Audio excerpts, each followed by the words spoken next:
নমস্কার বন্ধুরা, আপনারা কেমন আছেন? আমি তো ভালো আছি। আজকে আমি একটি দুপুরের ব্লগ শেয়ার করব। এই তো আমি আজকে রান্না করব পোয়া মাছ, মসুরি ডাল আর কচু শাক। এগুলা দেখেন রান্না করেছি, খুব ভালো একটা ফ্লেভার আসছে।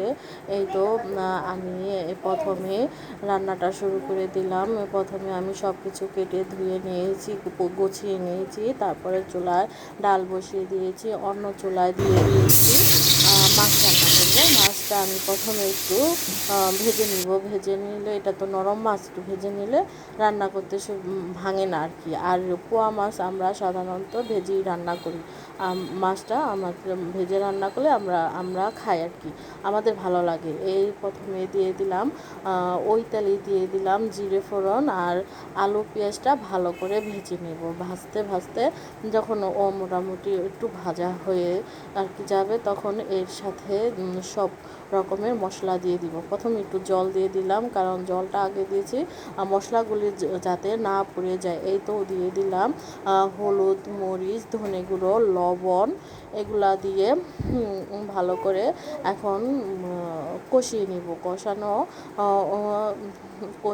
কষানোর পরে এই পাশের চুলায় দিয়ে দিচ্ছি ডালটা সেদ্ধ হয়ে গেছে, ঘুটটা দিয়ে নিলাম।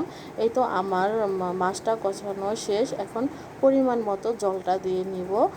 জলটা দেওয়ার পর একটু সাইড দিয়ে একটু উতাল চলে আসলে মাছগুলা ছেড়ে দিব। এই তো আমার ডালটাও সেদ্ধ হয়ে গেছে। এখন ডালে দিয়ে দিব টমেটোগুলা ফ্রিজে ছিল, আমি আরেকদিনও বলছি।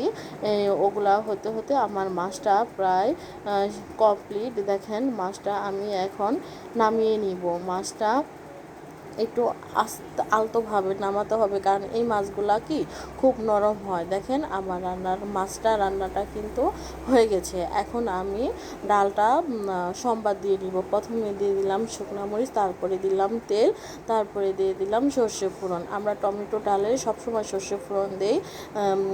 কেউ কিছু মনে করবেন না, কে কীভাবে খান অবশ্যই কমেন্টে জানাবেন। এখন আমি ডালটা হাতার সাহায্যে দিয়ে দিব, কারণ অনেক গরম হয়ে গেলে একসাথে দিলে কি হয়, আগুন মানে কোনো একটা দুর্ঘটনা ঘটার সম্ভাবনা আর কি থাকে। এই জন্য আমি প্রথমে হাতা দিয়ে আস্তে আস্তে দিয়ে, পরে যখন একটুখানি হয়ে যায় তারপরে ডালটা দিয়ে দিই।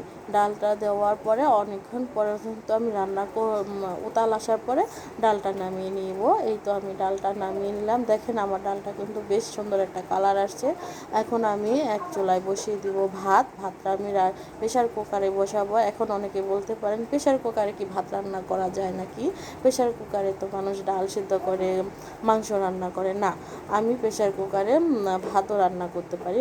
পানিটা পরিমাণ মতো দিলে ভাতটাও ভালোই হয়, খারাপ হয় না। আপনারা রান্না করে দেখতে পারেন।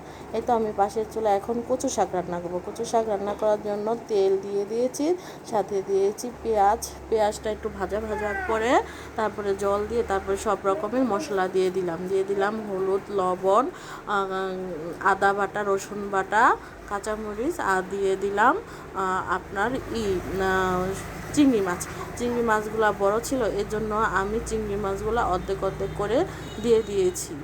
চিংড়ি মাছটা এখন কষানো শেষ হয়ে গেলে এখন কচু শাকগুলা আমি দিয়ে দিব। কচু শাকগুলা ফ্রিজে আগের দিন আমি কচু শাকগুলা খুব কষ্ট করে কেটে ধুয়ে সিদ্ধ করে রেখেছিলাম, ওটাই ফ্রিজ থেকে বের করে নিয়েছি। এই তো দেখেন আমার কচু শাক কিন্তু প্রায় কমপ্লিট। এখন আমি কচু শাকটা নামিয়ে নিব।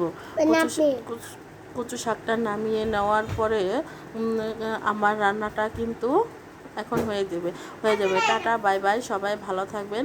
কে কোথা থেকে দেখেন অবশ্যই আমাকে কমেন্ট করবেন, আর লাইক করতে ভুলবেন না।